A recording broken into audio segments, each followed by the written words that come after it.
أعوذ بالله من الشيطان الرجيم.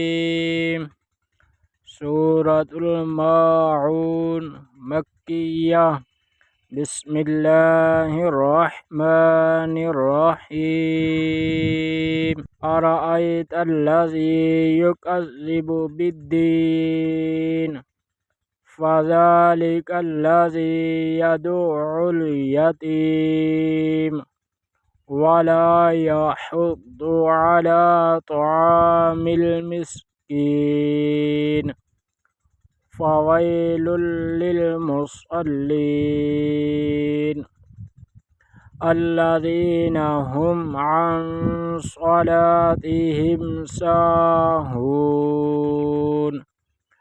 الذين هم يراءون ويمنعون الماعون.